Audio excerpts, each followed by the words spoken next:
Welcome back to a very special episode of Talking Points. We are at Bahrain for pre-season testing with Alfa Romeo F1 team ORLEN and Valtteri Bottas. Valtteri, thank you so much for taking the time to speak to us. How's it been going so far? My pleasure. Thanks for speaking to me. It's been good. Yesterday was really productive day with the team. Today a bit more challenging, but all in all, I've really enjoyed working with this team, and there's still so many new people to get to know properly, and the process of changing company or a team, but I'm enjoying it. So Drive to Survive is out today. A big talking point from season 3 of Drive to Survive. I don't know if you know what the big talking point was, a particular moment where you jumped in the sauna. Yeah. Do you remember that? Did you know that would make the cut? Because obviously the camera's there the whole time.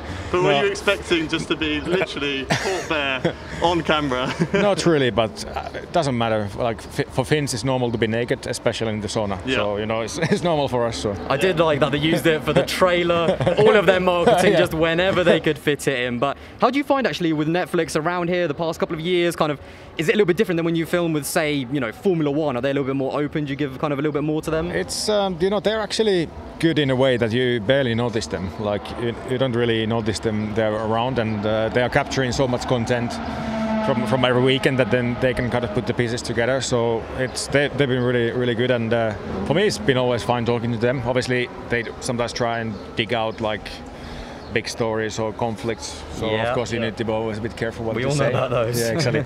But the thing is, when you're walking in the paddock, sometimes you need to check that they're not recording when you're talking to somebody. So because it looked like in the most recent season that there were a few moments where it was maybe a bit more staged in locations, although that was what it looked like. Is that just not the case, where they come in, they sit you down in a certain situation and tell you where to be, or is it always just sort of natural because there's a conversation between you and Tiffany? It's mostly natural. Yeah. Sometimes they need some stuff that they ask would be nice if you could speak about this topic or whatever, how it goes, but it's mostly natural, and a lot of the stuff they're just capturing here and there. Is it something that you think has been really good for Formula One? Do you kind of enjoy it? Or is it been... I think it's been good for Formula One. I think especially in the fan base in the US, it's been huge. I could go to US a few years ago being unknown, but now when you go, there's always somebody, hey, I saw you on Netflix. Yeah. I think there's people that almost know Formula One from Drive to Survive. I've even met people that they don't watch Formula One, but they obviously watch Netflix, they've seen the show, they see the drivers, and sometimes that's how they get into Formula One, and it's just kind of crazy to get into the sport from that side and sometimes not even know too much about it. It's just, I don't know, it's a little bit strange for F1, but it's amazing to see. I guess, any fan, any new fan is a good thing for the sport, and the more followers, the better it is, and allows us to do our job and entertain people. How's it going so far for you? Are you fitting in quite well? Has it been a comfortable transition from Mercedes? Because you've been with them since Abu Dhabi testing? With Alfa Romeo? Yeah, exactly. So officially, start of the year, started to work with the team. I did a test with the old car in Abu Dhabi, but it's been really enjoyable. Obviously, it's quite a process of getting used to the new way of working and getting used to all the new people, and the new machine, obviously, as well. So it's a lot of work, but it's been smooth. But obviously, we'll see once we start racing how it goes. What's the atmosphere like around the team? Is it stricter, more relaxed? Do you get a bit more fun with it when you're down here? It's a smaller team for sure. For me, actually, it feels more like a race team instead of a company. Yeah, people are relaxed but also motivated. The mission is pretty clear on getting closer to the top. What is it like with Frederick Vasseur? Because he is definitely a character, that's for sure. He loves to have a little joke around with people.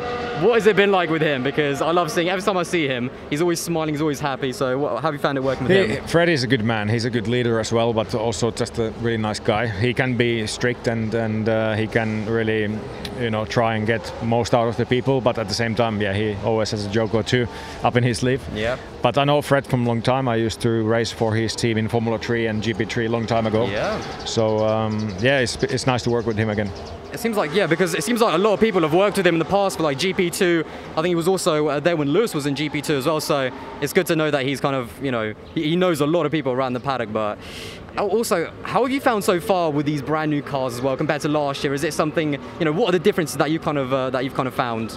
It's with the new cars, the main difference is for me what you feel physically is the weight, so they're heavier. So for sure you feel like it's not maybe as responsive in a way. The tires are different.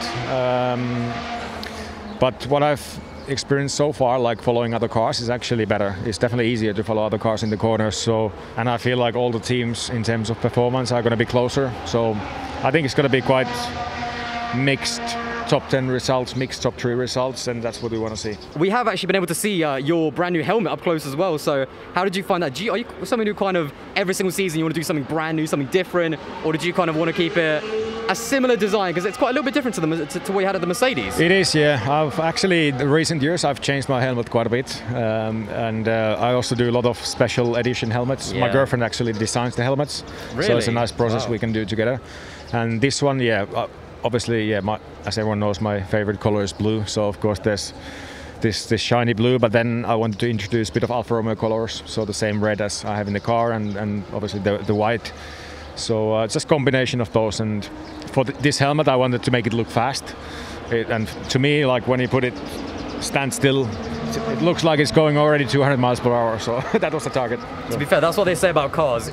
Even when they're standing still, they look fast, and that's when you know it's a good car. Yeah, exactly. What's the process behind the designing? Is there usually you come into a season, you'll be like, this is the sort of style I want to go for, or you just, you know, there are a few colours slapped about, oh, that looks nice, that doesn't quite work? What's the process? So normally she asks, so what do you want in terms of design? Then I give some ideas, like rough ideas. Yeah. She puts something together, and then we basically go through a process that, we sit down and I say, okay, this is quite nice, maybe not like this, maybe this could be this, and then it comes together. But normally it takes quite a few weeks from start to the end, and now we've been in the process of making special helmets already. Nice. For some of the upcoming races, and it's always an interesting process.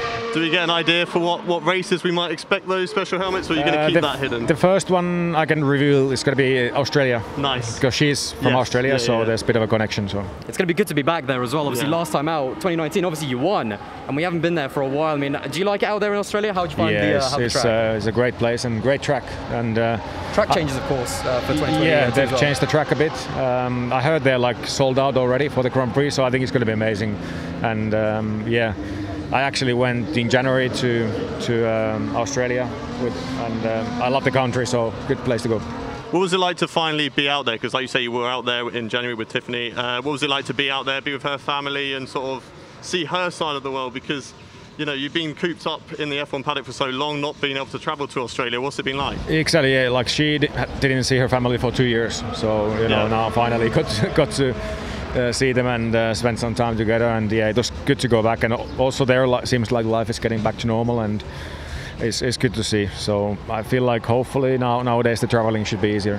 Are you one of those drivers where in the off season you just want to relax, no racing, almost get away from cars and Formula One, or are you one of those that still you want to keep that blood pumping, that adrenaline in the off season? Because I know obviously people like Lewis, I think, really recharge and don't do too much. I remember seeing Fernando literally after the season ended, he was doing like a 6-hour like endurance kart race or something. So which side? I remember you doing a bit of rallying at one point as well. Which side are you on? Yeah, I'm a bit mixed. Like, yeah, for sure. Initially, when the season ends, I like to relax and kind of escape in a way.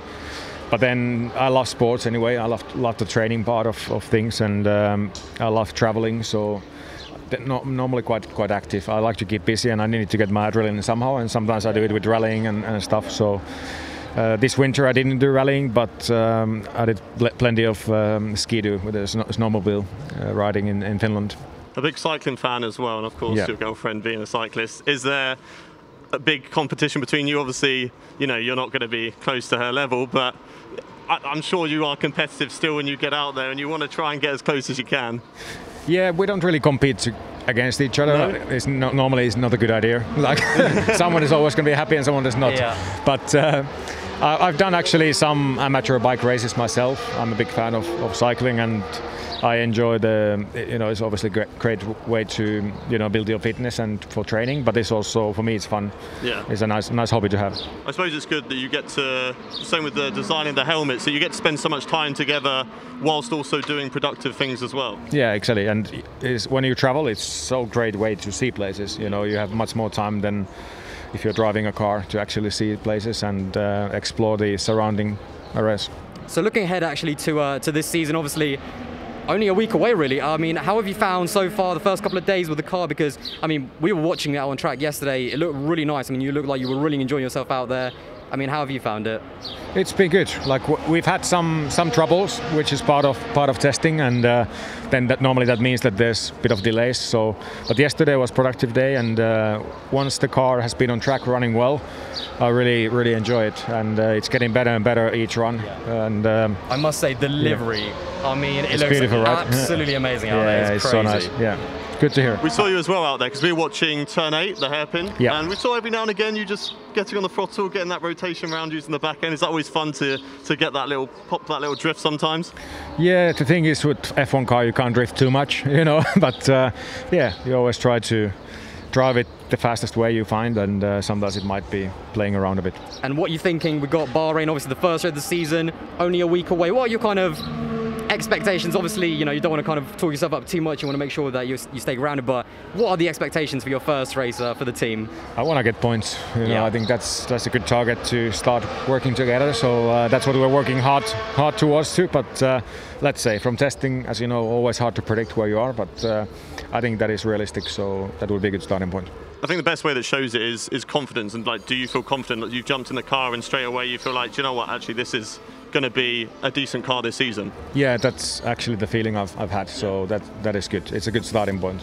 If you would jump in a car and not be like, oh, it's not great, that's not a good starting point. So the more you enjoy it, then the more, you know, you can see it on the stopwatch as well. So it's important to enjoy, and that way you can make most out of it. Well, it's been an absolute pleasure to have you on. Thank you very much for taking the time to chat to us. Thank you everyone at home. I hope you've enjoyed this very special episode of the Talking Points podcast, and we'll see you on the next one. Goodbye. Thank you.